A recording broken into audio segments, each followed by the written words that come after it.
I think my juices flow all the time. Absolutely, absolutely. You know as much as I know. Right now, we've been able to stuff the stuff. The curse is broken. NC State fans, finally. Finally. Hey, happy Thanksgiving. I mean, that's a triple play. The Wolfpack ain't for soft. It ain't for soft people.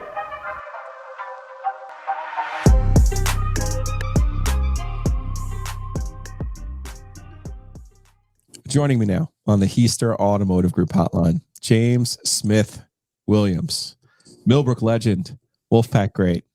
Appreciate you taking some time. Washington, a lot of names. I'm not even sure which one still goes. Yeah. But you're in the league, man. I guess it doesn't really matter what the name of the team is. As long as you're there. Right. Had the good fortune to run into you at the NIL event. And unfortunately for you, though, that meant you got to catch up with me. And I find it interesting sometimes that, you were my guy at State. We even had to talk about how you were going to be my guy, Right. and what that entails when I was covering the team, for the paper. And I've never really asked you or Naheem or Jay Sam or Joe Selfo. Did you ever think you had a choice in being my guy when you were at State, or did you just kind of understand that I was going to talk to you a lot? It didn't seem like an optional thing. It seemed like pretty mandated. So I think we're all happy to go along with it, though. It worked out all right. Perfect. As long as you're square with that, I'm okay with it too. All these years later, 4 years later, I'm now asking you. So maybe I went out of the order of operations here. I don't know. I screwed that up. Better late than never. All right. I have a lot of things I would like to cover with you today. You tell me where you would like to start. We could start with some State stuff. We can start with ACC stuff. We can start with Washington and NFL type stuff. Let's start with NC State. Let's start with the Wolves? Yes, the Wolves. Okay. Would you like to start with the good stuff or the bad stuff? Let's do good. Let's always do good. Start with the good? All right. So you were there from 2015 through 2019. Old-fashioned 5 years to play for. Mm-hmm. So we're starting with the good. Tell me a story from the 2017 season, which I think most normal people would argue was Dave Doran's best team. You guys won 9 games. Yeah. Had to put a bunch of guys into the NFL. You played with a bunch of guys in the NFL. You probably have a Bradley Chubb story, stealing a towel for me. Yeah. But I'll let you choose. Because that year was a great year for you guys. And I wonder if like fine wine, it has aged and you have a great memory of it, or how you kind of look back at that 17 season. Definitely look back fondly. I think that was kind of the launching point for NC State, kind of getting to the upper tier battle of the ACC, and helping to win a lot of recruiting battles as well. It was that 2017 season, beating Lamar, all the fun things that happened then. You asked for a specific story, and so much has happened. You have to forgive me. I told you our plane landed at 3 a.m. this morning, so specifics are escaping me. Yes. The Lamar game. We could start there because a lot of people do argue that was you guys beat Louisville Thursday night, Carter Finley Stadium. Yeah. Do you still hear some of that ring noise in your ears, or the crowd cheering? What kind of person are you? Do you, because you know me, I'm always going to go to the bad. But what kind of person are you? You've always been super grounded. Yeah. Your mom Wendy is such an unbelievable influence on your life. I've always enjoyed your perspective. So I'm curious though, when you think of that season, is it those great moments, or do you think of maybe Notre Dame getting away or Clemson getting away? I forgot totally about the Clemson game. Until you brought it up, I have erased that from my memory. That's tough. That was a really tough moment. I think for me, my biggest takeaway from that Clemson game is just the competitor that Chubb is.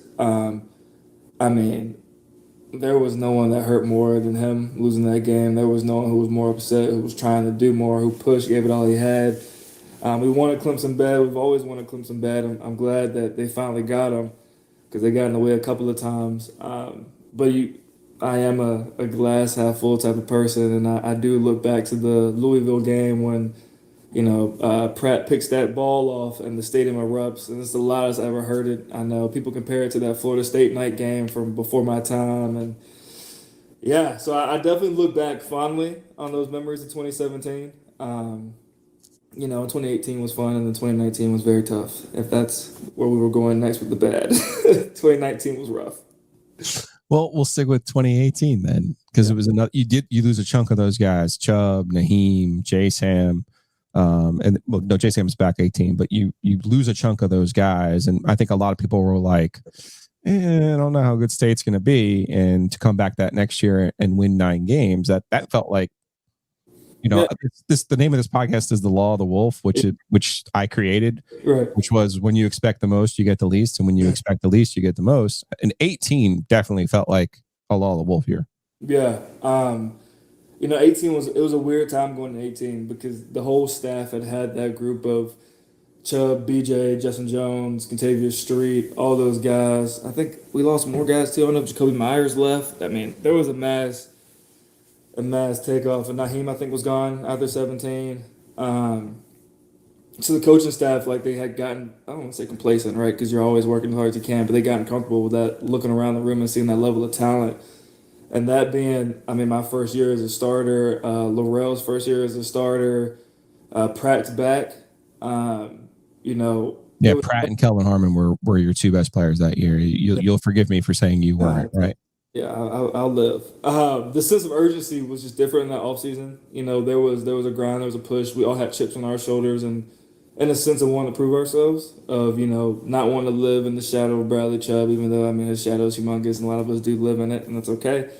But, as a team, the team success, we don't want to have that fall off. And, Kelvin had an outstanding year. And, Pratt, I think, is someone who gets kind of lost in the history of NC State, but he was a brilliant player. Like, football, he knew what play was coming. He knew the film. He knew what routes were coming. That helps me out. He's like, hey, stretch your way.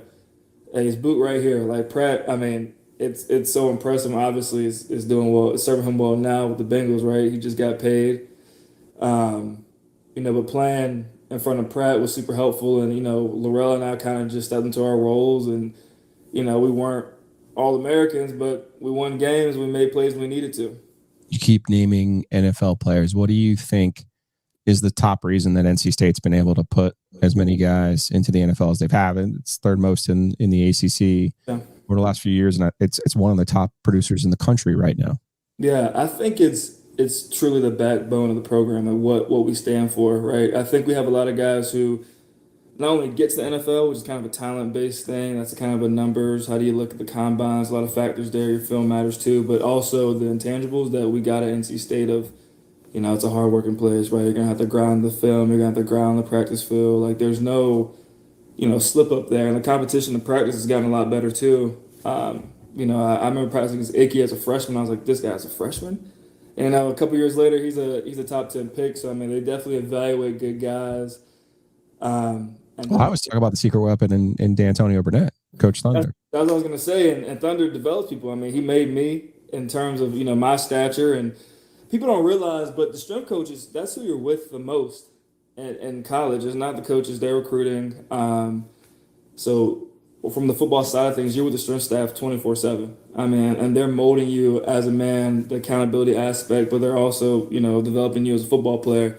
D'Antonio Burnett is, one of the best in the business. I think he's been recognized nationally. He's, NC State's the AD title. He is the best, and I do think that he is someone that's definitely allowed us to get to where we're at. You look at most of those guys. You look at BJ was already big. Okay. Pratt was a safety. Chubb was a linebacker. I was a safety.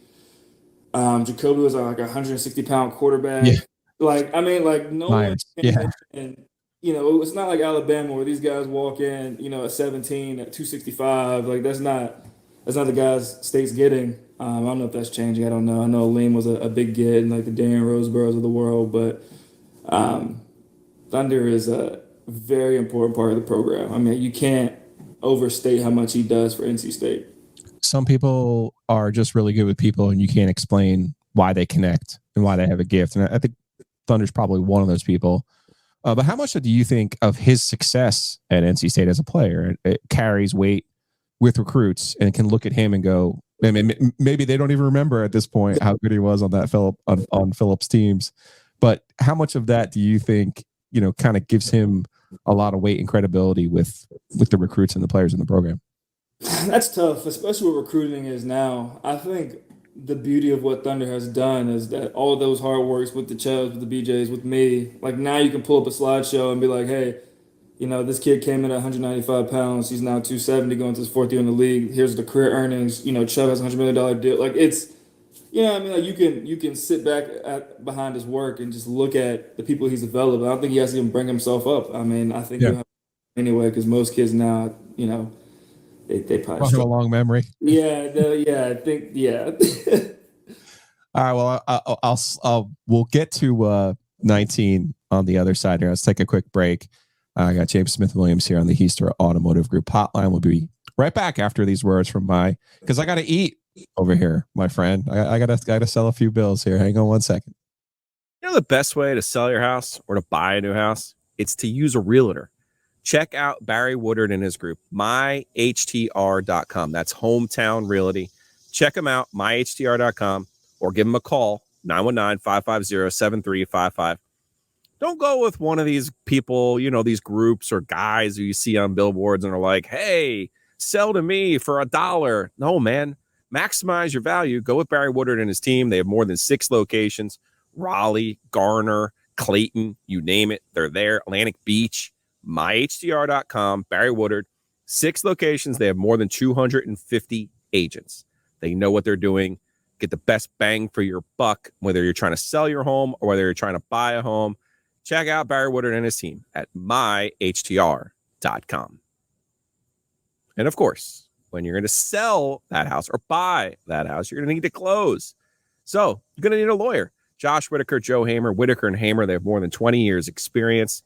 They also have all of the locations covered. Garner, Gastonia, Goldsboro, you name it, all of the G's, Raleigh, of course. Check them out. They have the world's greatest URL. It's wh.lawyer. You can also give them a call at 919-772-7000. Josh Whitaker, big state fan. I know.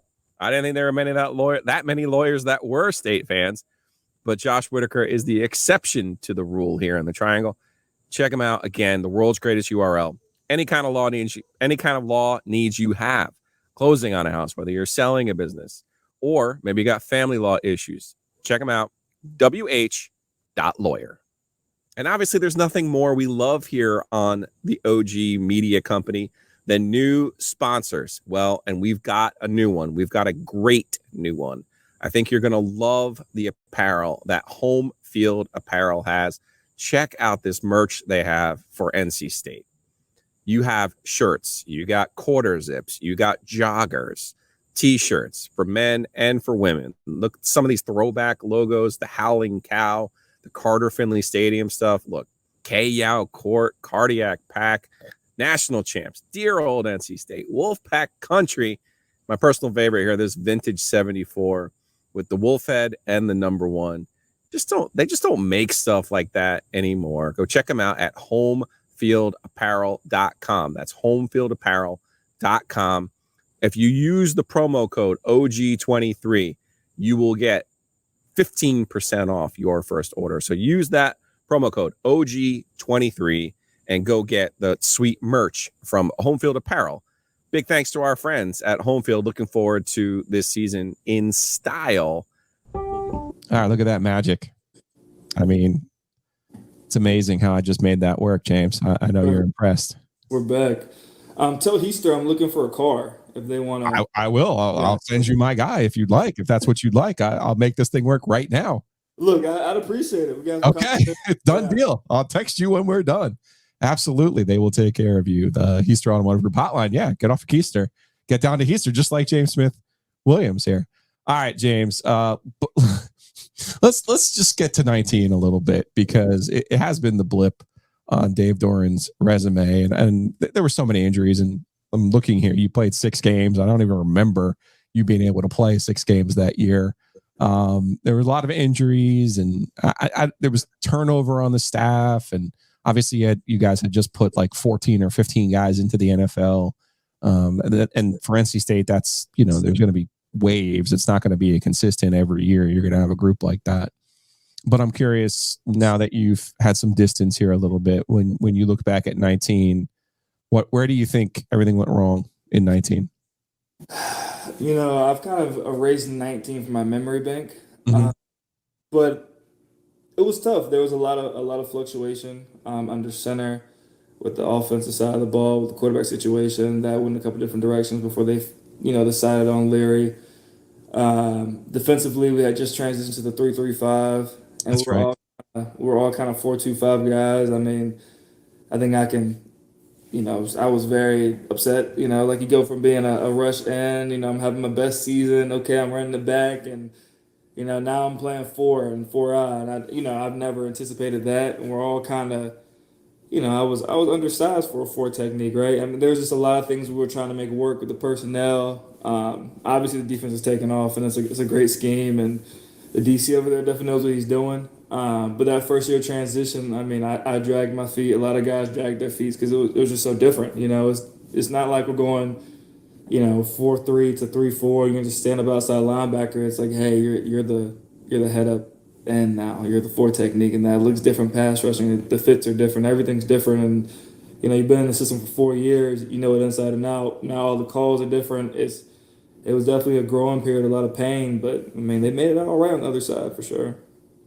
Let's go back because your teammate recently made some news. Your teammate from NC State and your teammate with Washington recently made some news about who he was a fan of growing up. Not sure if you saw this, but Jacoby Brissett had mentioned that he basically is a Carolina fan, that he grew up a Carolina fan, wanted to go to Carolina to play basketball because he was a basketball player too. And now, of course, now he roots for NC State football, but still is a Carolina basketball fan. As someone who is from Raleigh and who went to Millbrook and went to NC State, I know that you can understand how that was received by NC State fans. But I'm going to put you on the spot here as someone from Raleigh who went to Millbrook. Who did you root for growing up? Yeah, I mean, as a kid, I was a Duke basketball fan. Duke. Yes, I was. The whole family was for no reason. But obviously, I'm not, make it very clear, I'm not here today saying that I'm a fan of Duke basketball. I'm an NC State guy, in and out. I love the university. I did a lot of really cool things there. But yeah, I grew up a Duke basketball fan. I mean, when I was a kid, it was J.J. Redick, Josh, Greg Paulus, those are some names. A real Duke basketball fan. Okay.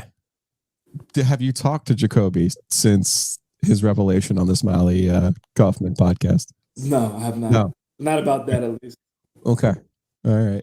What about the dynamic between him and Sam Howell? And obviously you're slightly removed from all this stuff, but there's still some of that in an NFL locker room, right? When you see a guy, and when you see a guy who you were at State with Jacoby. Yeah, for a year. Mm-hmm. I was. So it's not like you don't know him. Yeah, I didn't know him very well, right? Because I was 17 when he was, I don't know how long he transferred in. I don't know how long he was at State for. Yeah. He was there for 3 years. He sat out the 1 year and then played the 2. Yeah. Yeah, he was a little bit older. Yeah. Wait, you mean when people are teammates, they're not best friends for life and they don't spend all their time together? I'm confused right now. You'd be so shocked about it, just like it's your job, right? You don't love your coworkers, but you got to work together to have some success. But I do. I like Jacoby a lot. He's a great guy. I didn't know him that well when I was at State, but getting to know him a little better now, he's awesome. He's a good dude. Obviously, like the ribbing stuff is very real. Like I played with Cole Holcomb last year. We left for the Steelers, and I gave him crap all the time. We're on the same side of the ball, right? And there was no gambling happening. We make that very clear, especially on team premises. There was no gambling happening, but there was some friendly back and forth. Wear some Carolina stuff. If we lost, or wear some State stuff. So there's always that dynamic at play. I was actually going to ask you about gambling because it does. Obviously, I am someone who gambles, but I don't play in the NFL, and I don't have an employer that tells me that I can't gamble here, there, or anywhere else. I'm just kind of curious your take on some of these suspensions and just from the player's perspective, like how clear when all this kind of became normalized, were they to you guys? Did they sit you down? Was there like a one-on-one meeting? Was there anything that said, hey, you're allowed to bet on college football, but you can't bet on this, you can't bet on that, and you can't make bets from either the team facility or the team plane, which does seem to be something that's getting some people in trouble. Yeah, no, there was definitely the like no gambling policy. But to be frank, I mean, before all the suspensions, that was like a 5-minute meeting. Like, don't gamble, here. Okay, let's move on. Here's the script for the day, or here's the practice for the day. And obviously the league's handing out suspensions, so, everyone's circling back, and now it's a lot more clear. But it's, if you gambled, you got caught in a tough spot with that, obviously for gambling on NFL and the NFL, like, there's not too much sympathy there. That's totally different. That's not. Yeah, you're ruining the integrity of the game. Like, right. That's totally different. But like, if you're on FanDuel or whatever, and you got a parlay going for a basketball game, but you're at the team hotel, like wasn't made very clear. But you know what? Seeing these 6-game suspensions, year-long suspensions, now it's very apparent to everybody what you can and can't do. I'm not much of a gambler myself, though, so it was never like an issue for me. But yeah, it was always something that was kind of murky, and now it's a big focus for the league. When they focus on things, you see what happens. How has it been in the NFL? You're a 7th round pick in year 4. I could look up the numbers for you. It doesn't happen that often, so congratulations even on that front. But just and then you add in everything that's happened in Washington during your time there, and it's just a lot of turmoil. So how have you been able to kind of weather all of that and have the success that you've been able to have so far? Yeah, I mean, I think, like I said, I think a reason why a lot of the guys from state who goes to the league stay in the league is that mentality of kind of, chopping wood and carrying water. And I just took it day by day. I knew I was a 7th round pick. My contract had like 100,000 guarantee, which is, I mean, not even pennies to NFL team. Right. So, I was always very expendable. So, I mean, my rookie year, I grinded on special teams. The reps I got on defense, it's about being on top of your game all the time. And, I was that. And then, unfortunately, Chase got hurt. And then, I got those opportunities to start. And then I seized that moment. And that's kind of what it's been about, is every opportunity, just making the most of it. Because, 7th round pick into year 4, you get your couple chances to showcase what you got, and if you don't do it in that moment, well, the moment's over. Everyone kind of universally lauds Ron Rivera as a football guy, a great leader, and I know you don't always get time with the head coach. Another one of those myths, right. But I'm curious, just your impressions of him and how he's handled such a. I mean, I'm laughing because I'm not the one who has to live through it, but tumultuous time for the franchise. Yeah, I mean, Coach Rivera, I mean, that's an outstanding man. You inherit the Washington football team at that time, Commanders, Redskins before. You inherit all of that, then you have cancer, and then you're coaching with cancer, and then, he wasn't just a head coach. He was also, like, managing stuff off the field, the rebranding. Like, he had his hand in some different pots. They turned to him because of that character. Like, they put him as the public face of the franchise, basically. Yeah, and he had to wear everything, good or bad, and like that, that takes a toll. So I always, hats off to him, salute to him, because he's always been the same person day in, day out, even when things weren't the easiest, or he was having personal struggles as well. But I'm a big fan of Coach Rivera. He's definitely a player's coach. He takes care of his guys. You want to play for Rivera. He sees us as people, right, and not just pawns on a board, which I appreciate. And he's always very open to the things we suggest, or the things that we think might work as players. He always has open door policy. Like, he's honestly a great coach to play for. Such an eventful year in the NFL last year. I would like to get some of your thoughts on some of the things that happened last year on the field and player safety issues and some future issues for the NFL, but also would like to ask you a little bit about the changing landscape of college football and potentially the ACC. Let's do that right after we take this break. All right, football season is almost upon us. You're going to be out at Carter Finley Stadium, right across the street there, Edwards Mill Road. Breeze through. That's right, breeze through. Get yourself a tumbler, lifetime refills, $20, or as you know, on the OG, you can win one of these bad boys. But you don't need to win one or have one to go check out Breeze Through and take advantage of all of the things that they have. Beer, all of your tailgate needs, ice. You got to hydrate as well. My personal favorite, the dark roast coffee.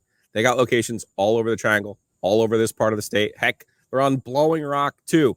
Breeze through, get your gas, great deal, get your drinks, and you'll be all set up for tailgate season at Carter Finley Stadium, right there on Edwards Mill Road, right across the street. Football season's almost here, and Breeze Through is going to take care of all of your needs. Yes, football season is almost here. You know what else is almost here? Those rookie cards, NFL cards, Bryce Young, CJ Stroud, Anthony Richardson. Get those quarterbacks now before those prices for those cards skyrocket. Maybe you have some other rookies that you want to know how valuable they are. Best thing to do, go check out Weston at Oak City Sports Cards in downtown Raleigh, or you can check them out on oakcitycards.com. Such a great location, though, downtown. Go check them out. Bring your cards, and you got to get them graded. Weston's going to help you do that. To get the best value for your cards, you have to get them graded. Go check them out, oakcitycards.com.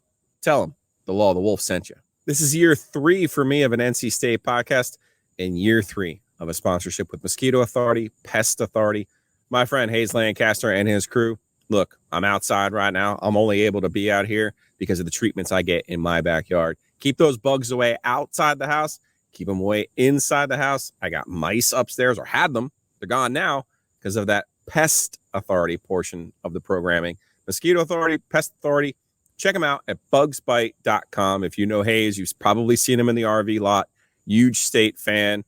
Supports this podcast and supports NC State in many ways. So check out Mosquito Authority, Pest Authority. It's at bugsbite.com. Move on. We're back on the Heaster Automotive Group hotline. It's James Smith Williams joining me here this week on the Law of the Wolf. If you haven't done so, please subscribe, download, follow us on the YouTubes, 5 stars. James is a big podcast guy.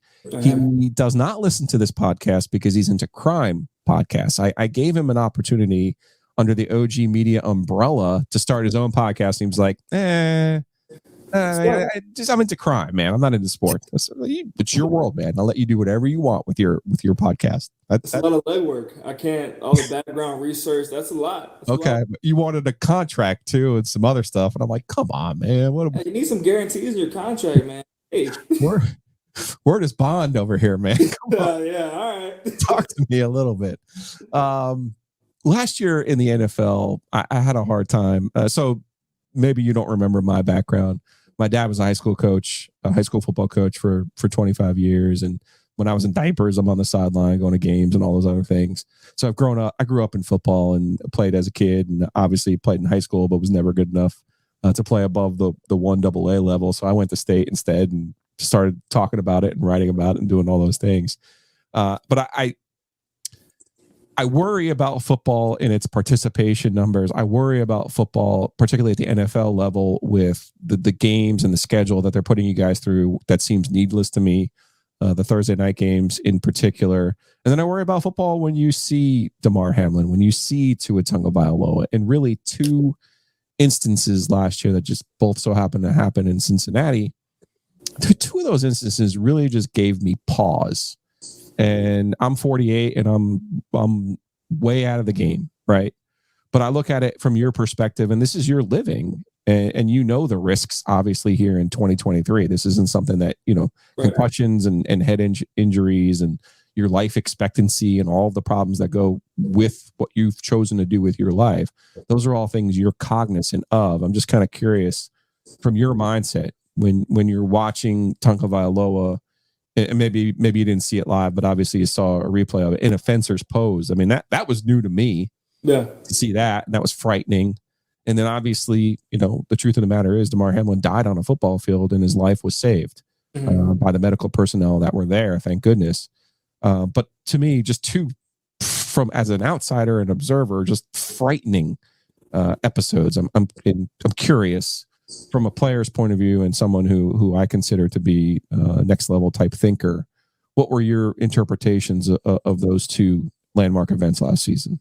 Yeah, I mean, to be honest, my season ended last year with 2 concussions. Okay.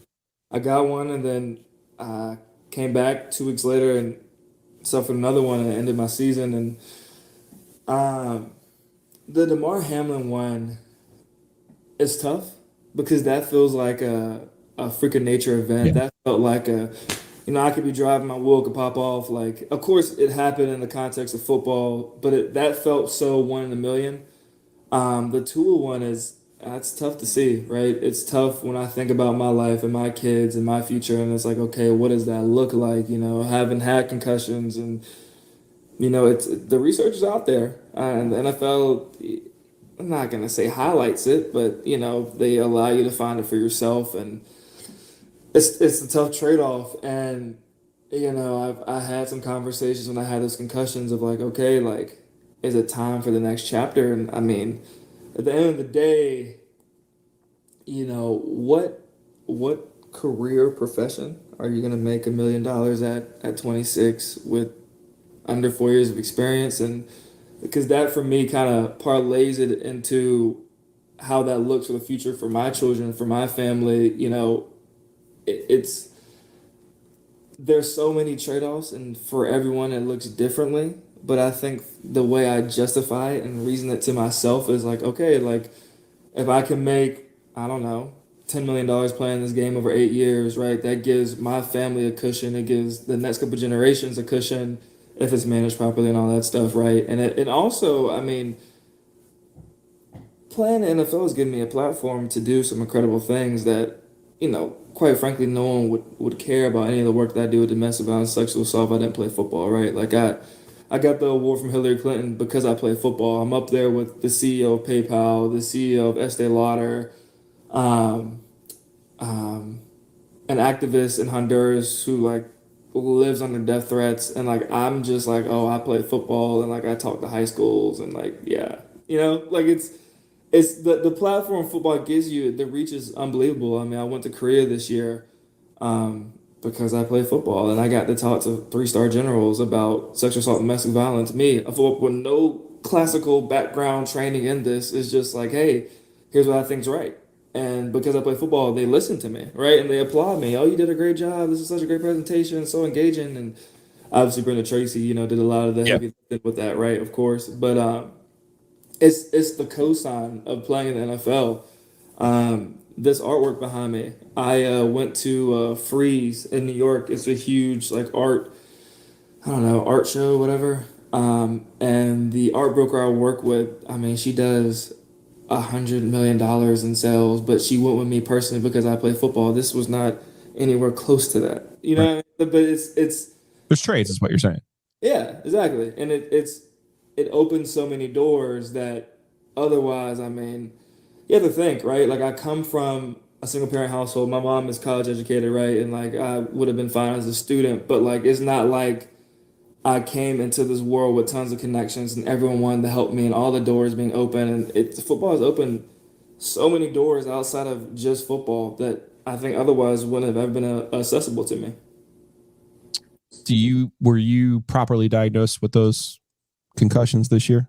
I was. Okay. The second one obviously is because of you're more susceptible after getting the first one.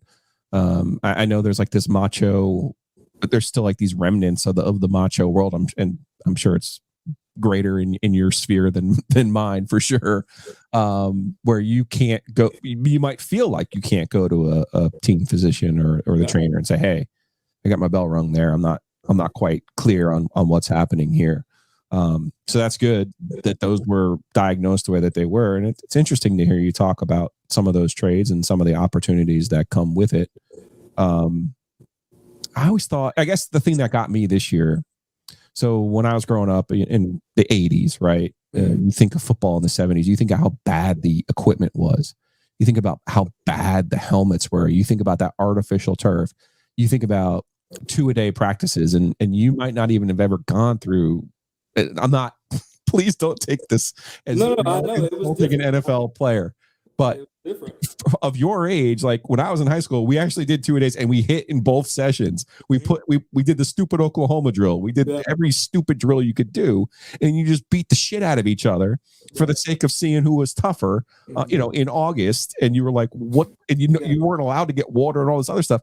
So my thought process on all of that was once we eliminated that, introducing not only water breaks, but nutrition level. Think about the nutrition level that you're at. It's off the charts, right? I always thought once we accepted and eliminated a lot of those things, and then the NFL obviously took an extra step with the way that you're basically allowed to hit the quarterback now, and the way that you're basically allowed to hit a receiver, the way that you're basically allowed to hit a running back. I mean, it's all very different than 20, 30, 40 years ago. Right. So naively, I thought, well, the NFL's cleaned all this stuff up. They've taken all these extra steps. There is no more artificial turf like that concrete turf. There is no more, these helmets now are space age, if you will. And I thought to myself naively, well, we won't see a situation like we did with Tua Tagovailoa. And even taking it another step, you mentioned special teams, kickoffs, punts. Kickoff is the most dangerous play in football. I mean, they've all but stopped short of eliminating it. And I can see a future where we don't have a kickoff. But I naively thought, well, they've taken all these steps. We won't have a situation like Tua. We won't have that anymore, right? And that's where I guess I look at it, and it's the old Jurassic Park line, like nature's going to find a way. This is a violent game, as my friend Ramani Jones says. They're trying to make, you can never make cigarettes safe. Like, right. There's no way to do it, But that's what I kind of looked at the Tua thing, and I just thought, man, I thought we, the collective, like I thought we were just past all this stuff, and that's kind of what set me back on just how dangerous everything is. But gosh, we enjoy it. I mean, and that's the trade we make, right? And like you're saying, the opportunities that you've gotten have certainly have led to a better life for you and a better opportunity, not only for you, but your family and your future generations. So there's definitely a trade there. Speaking of future generations, in the ACC, you grew up, and there were mostly when you grew up, there were 9 teams in the ACC. You probably knew them all. Yeah. Then by the time you got into the league, there was 14 of them, and you probably adjusted to that by the end of your career. If they threw Stanford and Cal and SMU in the ACC, James Smith Williams, Millbrook grad, what would you think? A Tobacco Road guy, what would you think seeing those 2 California institutions in your league? Yeah, it's tough, right? It's all about the money. Everyone gets that, but I mean, Stanford and Cal, it doesn't go with the ACC memories, the Tobacco Road, you got Chris Paul and Tim Duncan and everyone from UNC, everyone from Duke, NC State had their legends, the battles. I mean, you got to think, like, I was in the era where they willed in the TV. Like, when the ACC tournament was on, we all watched that. Like, whatever class you're in, that class is done. We're watching the ACC tournament. State's playing, Duke's playing, UNC, whoever's playing, right, from North Carolina, we're watching that. And, seeing State play Stanford, it doesn't have the same ring to it, right? It doesn't. Seeing Pittsburgh play SMU. And it right, an ACC game. Like, wait, what? I already don't want to watch Pitt play. So now, it's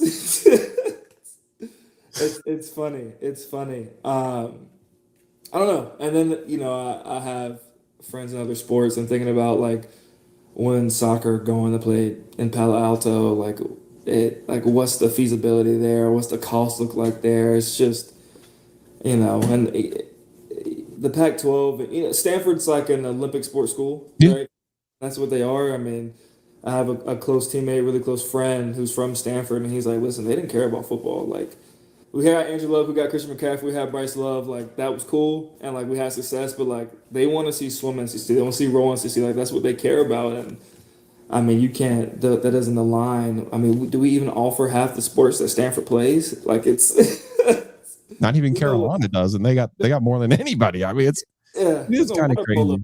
In this region, right? So it's, I mean, obviously you're trying to do what you can for the conference, keep things afloat, stay competitive, keep everyone happy, but hearing those teams, it doesn't really align very well. The in the actual landscape of college football and NIL has changed a whole lot, even since you've been in the NFL. Curious your perspective on and your thoughts seeing the players finally getting a chance to make money. I'm so bitter. You're bitter. I'm bitter. So bitter. It's because, I mean, to me, the numbers are crazy, right? Yeah. Like, you're getting kids who are getting $500K, right? And that's what you would take home on a rookie salary in the NFL. And you're getting that in college, and it's fully guaranteed, and no one's yanking your scholarship. And I'm curious to see how it all ends up shaking out, because once money's involved, it's college football already had money involved, right? But on the player side, it's like, hey, like, you're not performing, you lose the money. I feel like that's where it has to go. That's anything that involves money. We don't just pay people to pay people. You're not throwing money in the trash. So it'll be interesting to see how that dynamic kind of trickles down into college football, that kind of pro aspect of, like, you're not performing, we're not paying. Did you consider yourself an employee of NC State when you were there? Yeah, absolutely. I mean, it's what it is. I mean, again, I love my time at State. I made some great bonds. I got no complaints. I made the most out of my time there. But I represented the university. If anything happened, like, you're never just James Smith-Williams. You're James Smith-Williams, the NC State football player with all these obligations and all these standards and things you're accountable to, and it's not something you can just turn off when you go home or to your dorm, I guess. What about the hours you put in, though? That's what I was getting at in terms of being an employee. Oh, what was an average week, you think? Of required things, I mean, if you add in class and study hall, which is just my freshman year, and practice, which was like 7 to 2, then class was like 3 to 7, and then sometimes we come back for like night film, like 8 to 9. I mean, 11, 12-hour days. It's intense. The NFL is so much not easier. I was gonna say, watch those words. It's not easier because the talent is much better, but like, it's very much I'm not in school. I play football full time. You're a grown man. Handle your business. Perform on Sundays. Don't get in trouble. We're good. And the dynamic is totally different. My friend, I could spend another hour with you here if we really wanted to, but I'm going to let you go. But I want you to plug something that you've got going on, because I know while you were here at State to set the expectation, but I also think you're still working with Brenda and doing some work with her. And if there's anything else you'd like to get people out there here in this community that you know so well motivated to do, now's your chance. Yeah, we have a back to school drive that's supporting a lot of different communities. We're doing that right now. I don't know all the details on that, but it's on my Instagram. And, if someone DMs me, I'm always happy to talk with State fans, whoever wants to help. Always happy to talk with them. We're just kind of kicking off the schedule for a community service. We have a call coming up about that to finalize some dates. So things are still up in the air, but I do know that the back to school drive is the biggest initiative we're taking on right now. All right. You missed talking to me, don't you? I do, man. This is a great conversation. Look, you got Joe, but like, I mean, we can do, hey. I just want to keep telling you. Give me the contract, man. That's all I'm saying. There's that contract to get. I thought we had a thing. We do. We had a great conversation. I'm happy to give insights and, but nothing in the world is free. Hey, man. Things I've learned. Things you already knew. James Smith-Williams, best of luck to you this year with Washington. I'll be rooting for you, even though I can't stand that Washington team, but I'll root for you. I appreciate it. And much luck to you and continued success, because you definitely deserve it, my friend. I appreciate that. Thank you.